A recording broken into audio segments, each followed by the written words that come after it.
When it comes to investing in property, many new investors make the mistake of approaching it the exact same way as they would if they were looking to buy a home to live in. That's not the right approach. Even before thinking about booking in a viewing with an estate agent, there are 3 crucial steps you need to take first.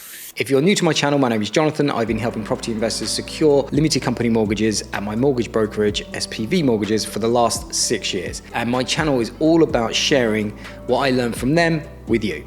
Okay, so let's start with ownership structure. So there are 5 in total. I'm gonna take 3 off the table because that will just limit your availability to lenders. So those are an LLP, a trading company, and a trust. Stay clear of those if you want access to the most competitive products. That leaves just 2. So that's personal ownership and SPV ownership.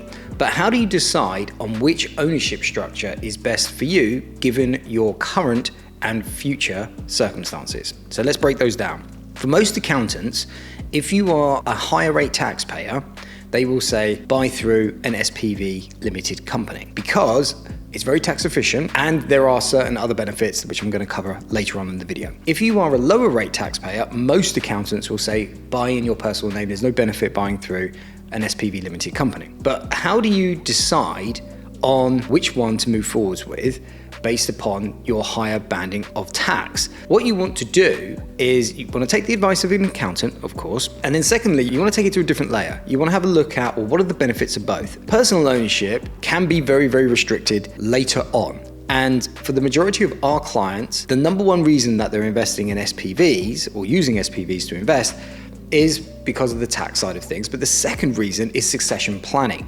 They want to build wealth for their families, for their children at a later date. They want to leave something behind, in other words.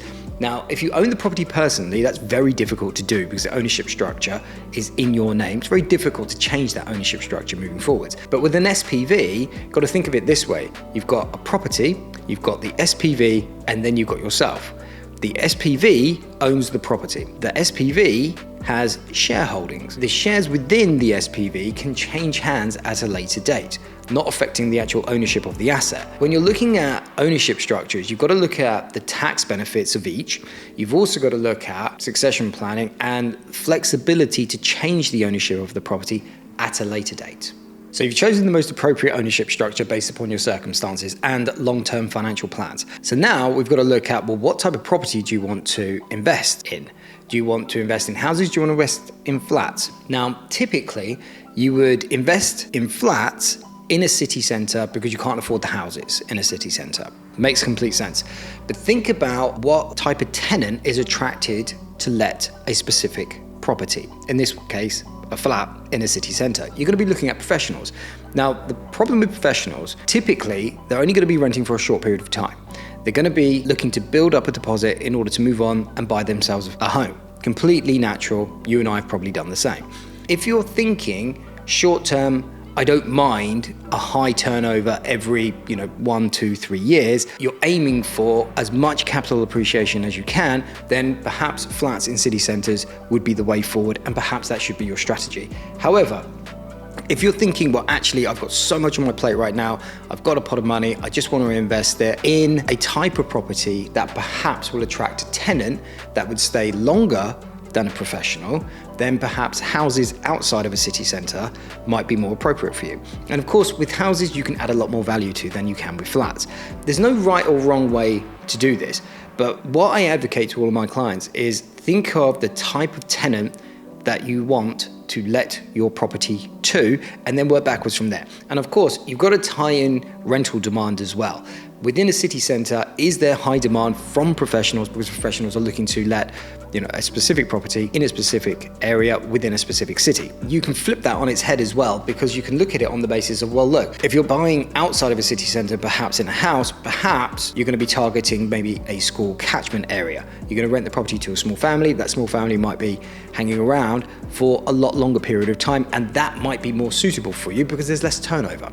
Once again, no right or wrong reasons, but that's what I would recommend the thought process to be when you're thinking about what type of property to invest in.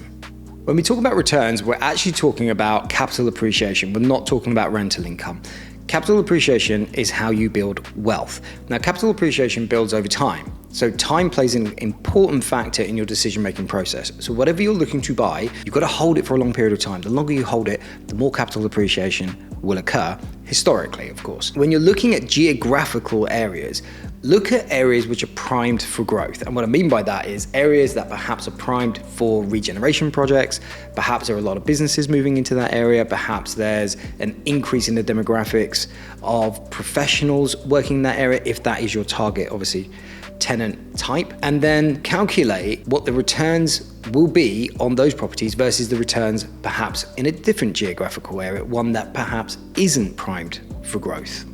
What's also important for you to take into consideration is incomes and house prices. When you're looking at the type of tenant that could potentially let your property, look at their income in comparison to house prices, because eventually that tenant's going to want to move out, they're going to want to buy themselves a home to live in. But how long will it take them to build up the deposit in order to purchase the property that they want to move to and obviously own and live in? By carrying out that exercise, which you can do looking at average incomes in the geographical area that you're targeting, you can protect yourselves from high tenant turnover. In other words, what we're always looking to do is to find a tenant, a good tenant that's going to stay in the property for the long term. Now, by carrying out that exercise, not only will you establish a time frame for when that tenant could potentially move out, you're also safeguarding yourself from having to carry out additional tasks like finding new tenants, covering void periods, going through the vetting process, and that will obviously remove a lot of pressure for you so you can focus on building your property business moving forwards. You've obviously seen in the press, there's a lot of negative sentiment around buy-to-let. Is buy-to-let dead? Is it worthwhile? There's so much regulation coming in, it's going to change the landscape. You've probably seen comments such as landlords, it's over. But there is a silver lining to all of this. And if you're interested in watching that video, click here.